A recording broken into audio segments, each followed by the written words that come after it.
Iain Vasey with the Corpus Christi Regional Economic Development Corporation.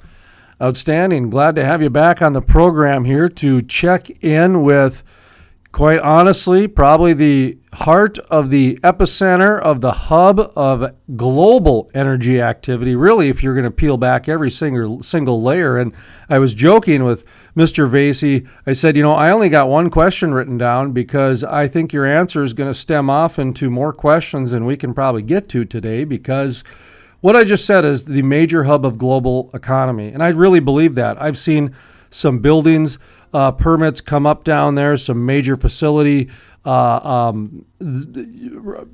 it be natural gas or petroleum or transportation. There's just so much economic activity happening down there that talk to me a little bit about what is going on down in Corpus Christi, because you're going to pretty much hit on every industry there is. Thanks, Jason. It's great to be back and talking with you. We've had a busy year since we last chatted, and in the last probably 5 years, we've had something like $50 billion worth of announced industrial projects, almost all in the related energy fields.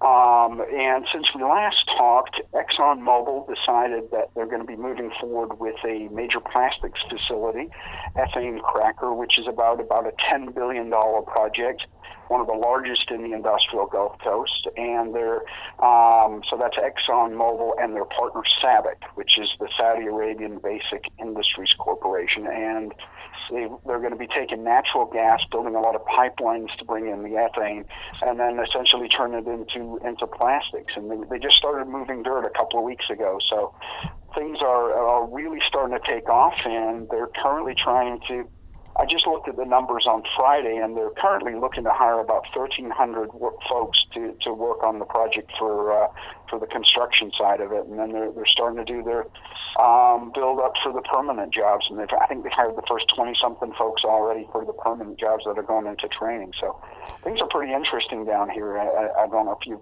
how closely you guys are tracking that. Well, quite a few. I mean, it seems like there's a press release that comes across my desk at least once or twice a month, if not weekly, involving, whether it be the $10 billion ExxonMobil.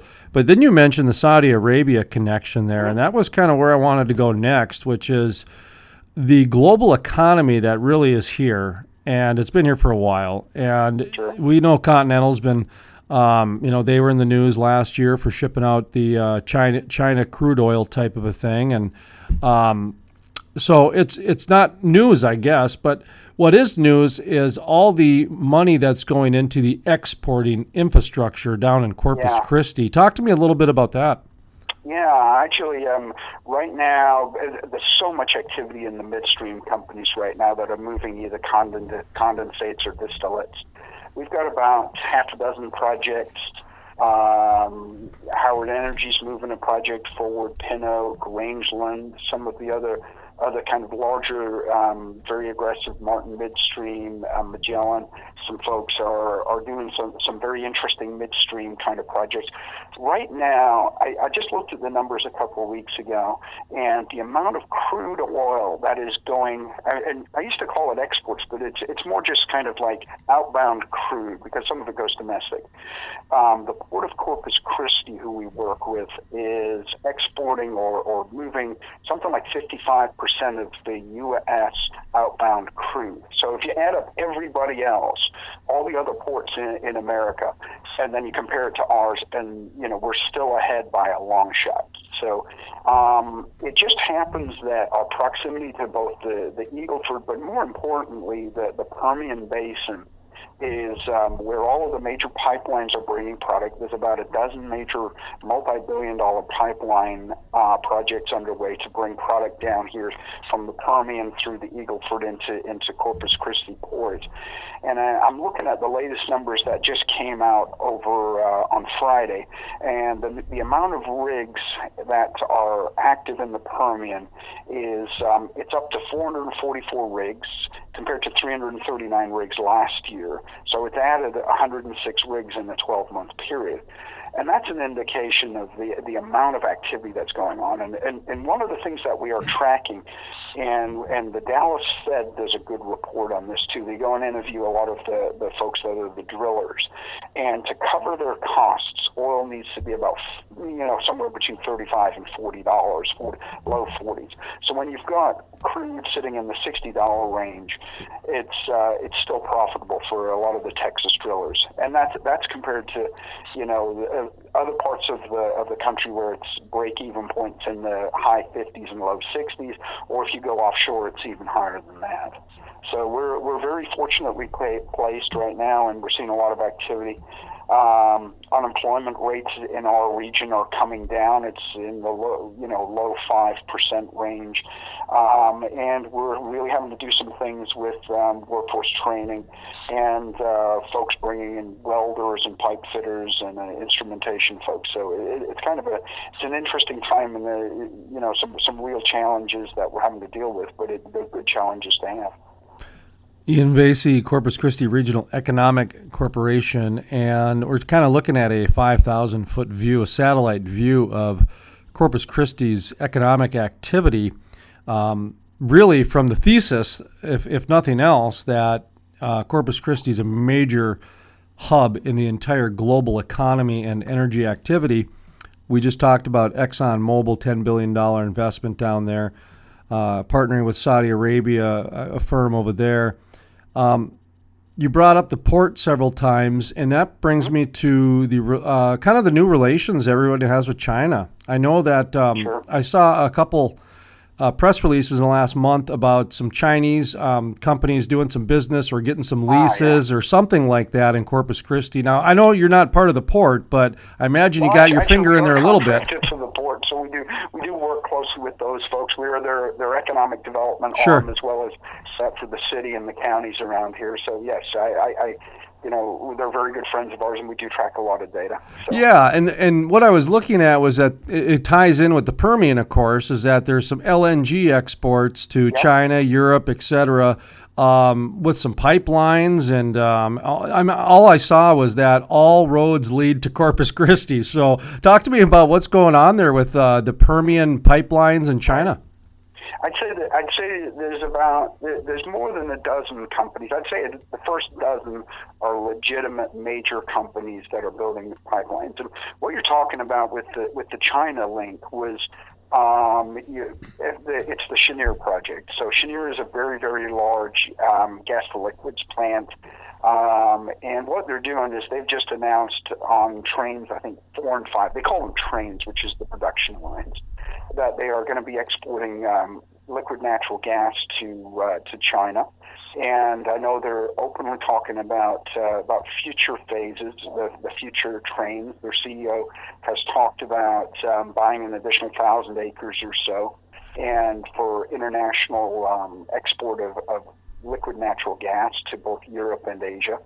Another project that really you probably picked up on was there was an Italian company called M&G that built and got about 80% done on a plastics plant, another plastics facility.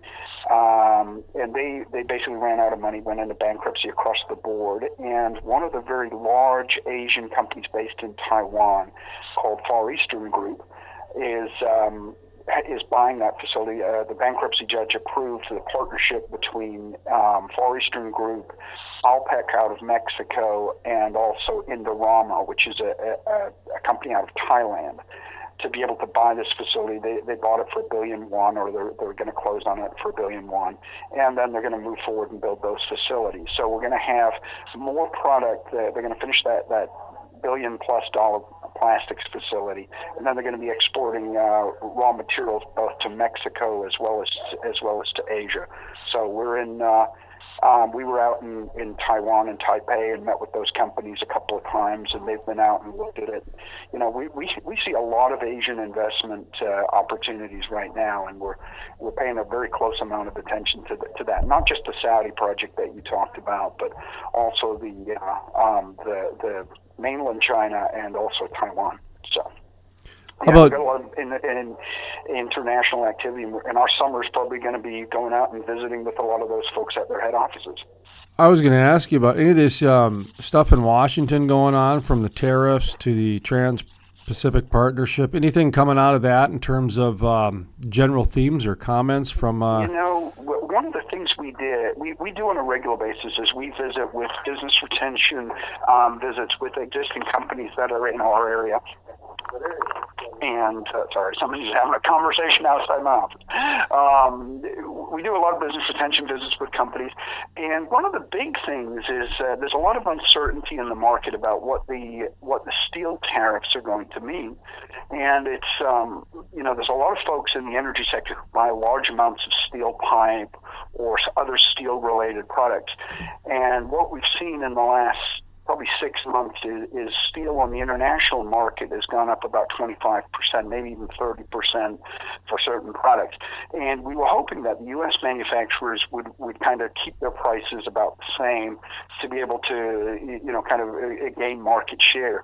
But what we've really seen, on the other hand, is that the U.S. domestic producers of steel have kind of raised their prices in line with the international producers. So at a certain point, it's going to have a negative effect on the overall energy market, because these are folks who are just going to have to buy more product.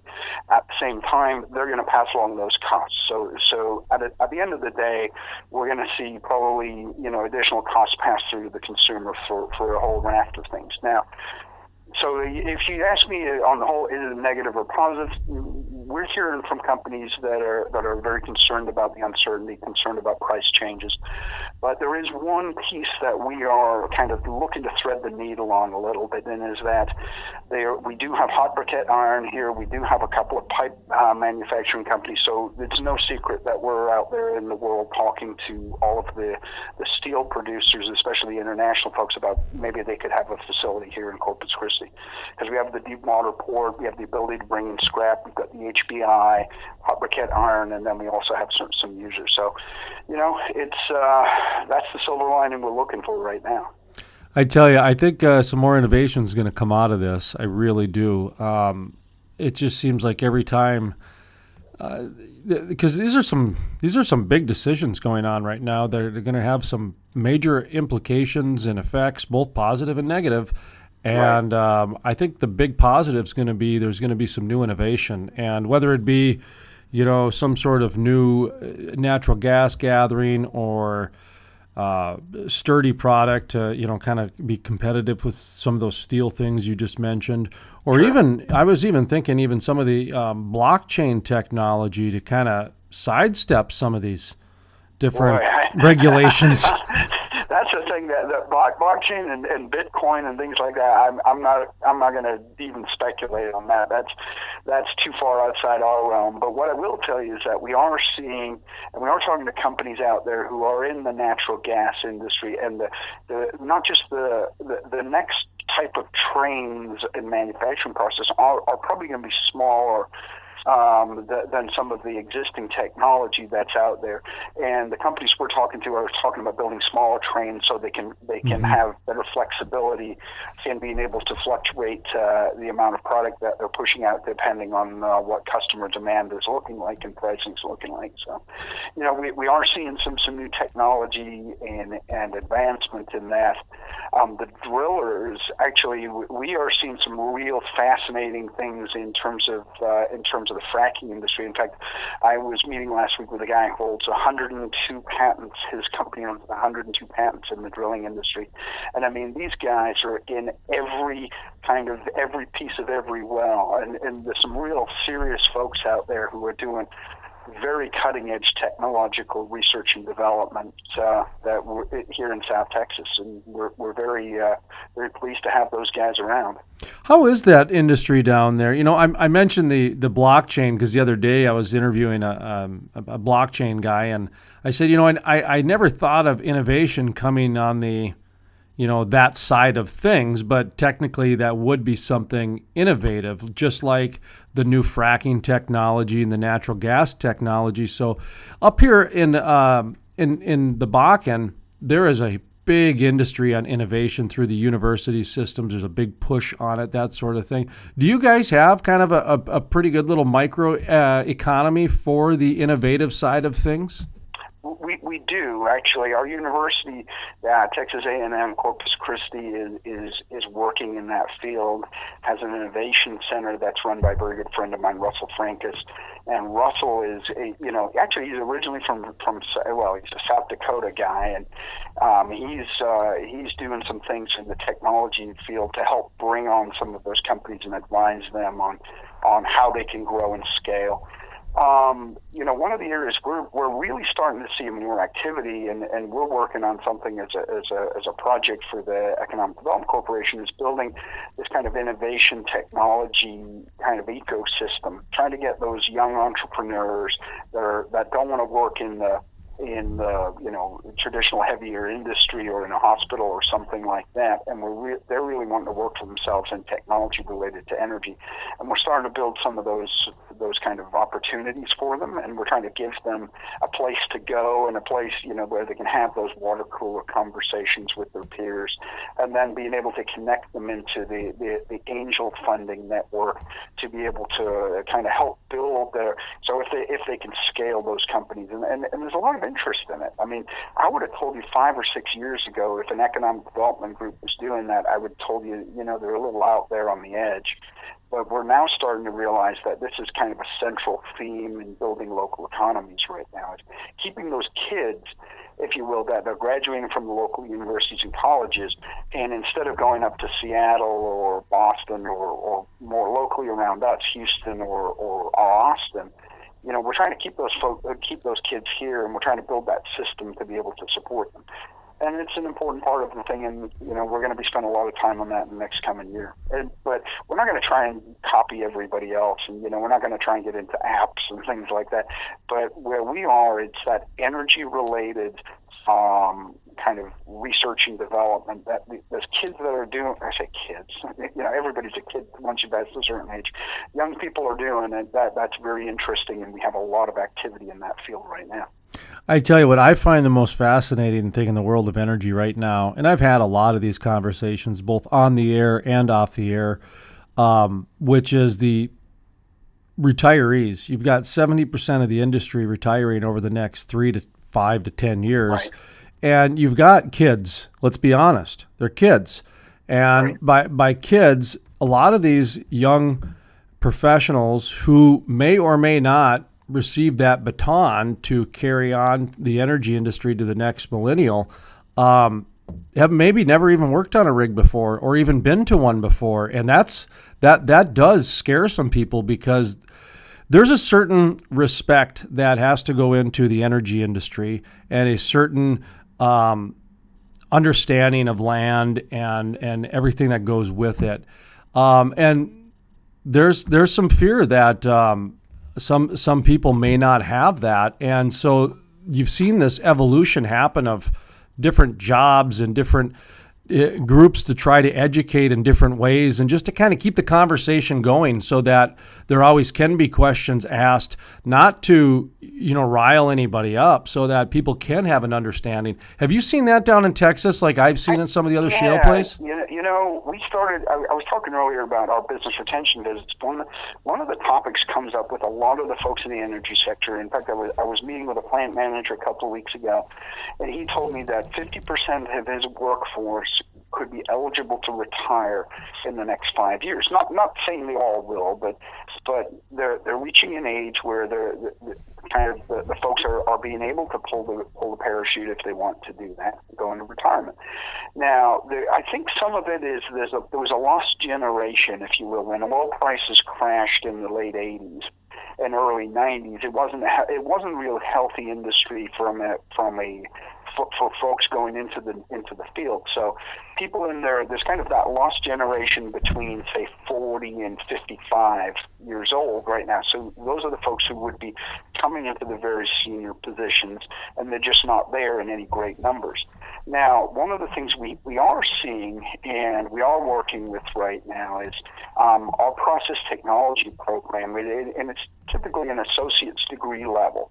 So before you get into a plant and before you go and being able to operate one of these major energy plants, you need this kind of the how a system works, being able to understand gauges and safety and all the rest of those pieces. There are kids that are coming out of the associate's degree in process technology with 20, 21 years of age, and they're coming out with making $80,000 a year plus overtime. Now, within 2 years, the majority of those kids are making $100,000 or greater. We're moving right now. We have a kind of an incentive program and an economic development fund. And we're moving, our corporation is going to be, with the city of Corpus Christi, moving $2.4 million into Del Mar College, which is our community college, and we're going to be doubling the size of our process technology program just to be able to keep up with the demand for job creation. And there's a lot of kids that we have to kind of, almost as a society, we need to intervene as low as, third, fourth, fifth grade, and being able to talk to the kids and say, look, if you're working in the energy sector or a trade or look at welding or instrumentation or electrician or things like that, you'll make a great living. And, kind of on the wider economic development front, as an entire profession, for the last 50 years, we've been telling all the parents, you need your kid needs a 4-year bachelor's degree in order to achieve a middle-class lifestyle. And that's really not the case anymore. We really need to be looking at driving those kids into professions that are on the more technical side, the STEM fields, if you will, or the engineering fields. And those are the kids who are going to make a great living. And the trades, plumbers, electricians, pipe fitters, carpenters, scaffolding people, things like that. Those are the kids who are going to make a fortune going forward.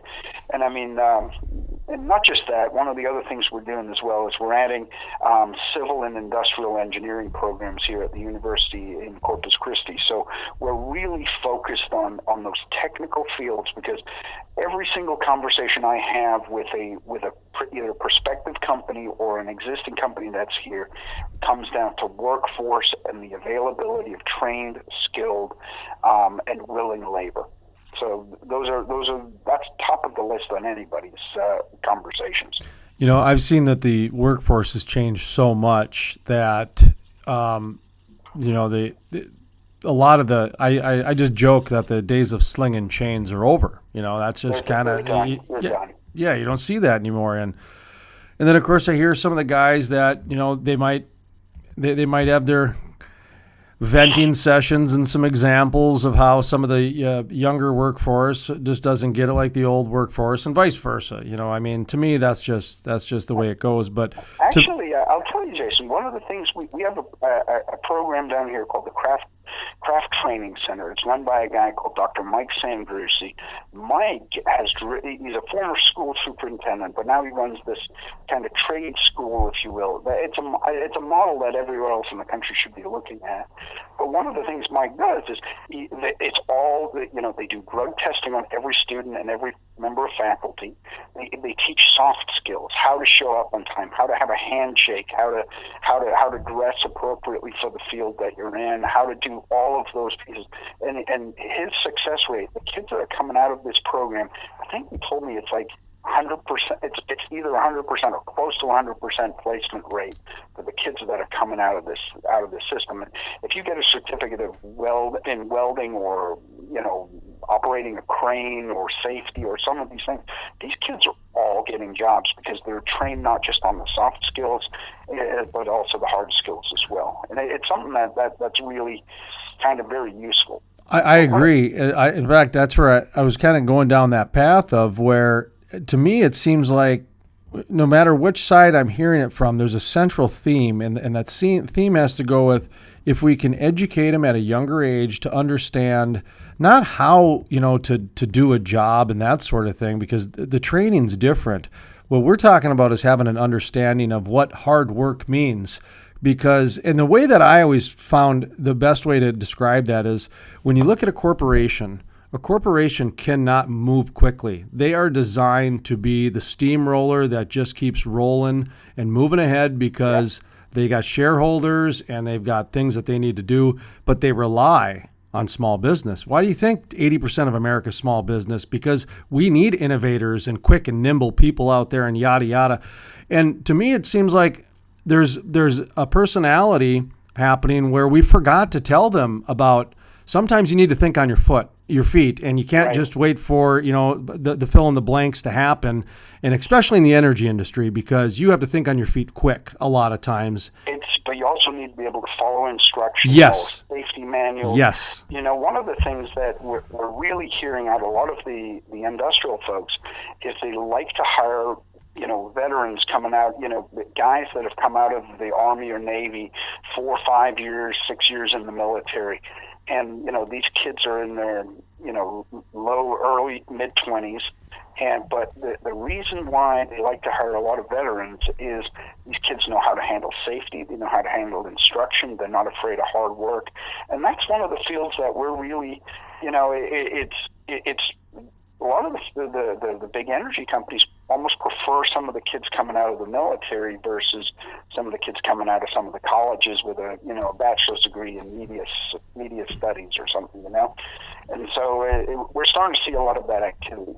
The other thing we're starting to see here is a lot of folks moving from the upper Midwest that were in the energy sector up north, North Dakota, South Dakota, your part of the world.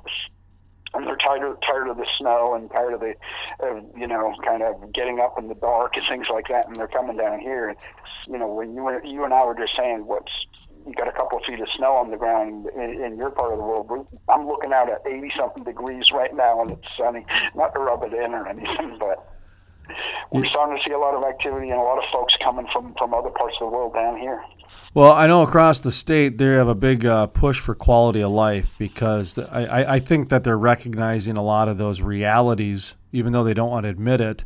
But people will go where the money is. But if the money ain't there or it's just as good somewhere else, right? North Dakota is not in the top of anyone's list. I mean, it was a butt of jokes for a long, long time. And I get that they kind of overcompensated with the last few years when the Bakken was doing well with $100 oil. But at the end of the day, 70% of the drilling activity over the next 20 years is going to come out of the Permian. That's what they're all projecting. Yeah, you look at what Apache, which is one of the drilling companies, did a couple of years ago. They basically, under everybody's noses, they managed to, and nobody saw this coming until they announced it. But they something like leased rights to like 1 million acres in Wolf Camp area, Alpine Highlands. And they're talking about the amount of energy that's stored in those reserves being something like as large as Saudi Arabia for the next 100 years. And I mean, you sit there and you think about that and you think, anybody who was projecting, peak oil 15 years ago missed the boat by a long shot, Oh, without a doubt. And, and right now the energy industry, the biggest issues that they face, in my opinion, is intellectual property that is going to be picked up in either China or South America. If you're Europe, they're so regulated that I don't think they're a worry for at least several different election cycles. I mean, they don't even allow fracking in most places. So I think the Europeans really. There's a lot of folks and it's to do with who owns the energy rights underneath a lot of people's properties. So, there wasn't really that kind of incentive level for a property owner to go out and invest and try to bring, directional drilling and fracking onto their property because, they weren't in ownership of the rights. It would all go to the government. Sure. So I think that their regulatory and legal structure is very different than ours. We do watch and we do hear concerns about some of the international markets. I'm not going to say which one, about the intellectual property being acquired. by some of those folks. That's a serious deal. And that's a very politically correct way of saying it, isn't it?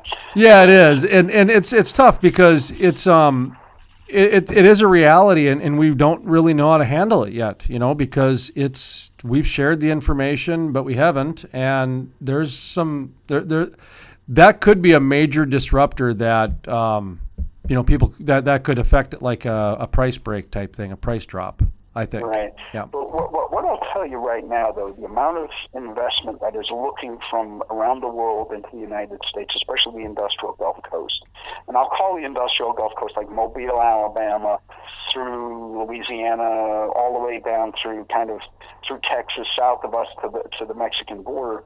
And I'd say right now, we're tracking something like a dozen major ethane cracker projects, which are world-scale ones, meaning north of about $5 or $6 billion each. I'd say Louisiana gets probably a couple of those. I'd say the Houston kind of area can probably get a couple of those. We're gonna be in competition for at least 2 or 3 of those, just because of our air attainment status. But then the others will go, smattered around to various other places. So I tell you right now, the amount of industrial investment that we're looking at around the entire Gulf Coast is I don't want to say it's frightening, because that implies a negative, but it's certainly eye-opening numbers that we haven't seen in many, many years. And we're certainly looking at that kind of the second wave of kind of those ethane cracker deals coming along. All natural gas related, and the world demand for plastics and related products, film, so things like that, all the food packaging and things like that. We're starting to see a lot of activity, and we're going to keep chasing those deals as much as we can. And it's just completely, in my opinion, most of it's just powered by energy development, energy technology, the infrastructure, all these things that are happening. Iain Vasey, Corpus Christi Regional Economic Corporation. We're kind of winding down here. I wanted to make sure I asked you about some of the renewables as well, whether it be the biofuels or solar. I saw a few.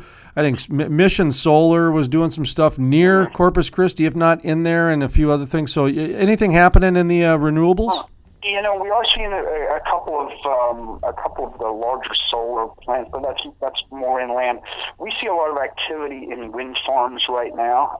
We've got a couple of wind farms that are going up in our area, and our port is one of the largest users of renewable energy, which is very critically important. It's a green energy, and we're also one of the largest ports for bringing in wind turbine components that get brought into the port, and then these things are huge, these blades and things like that, and then shipped out to the rest of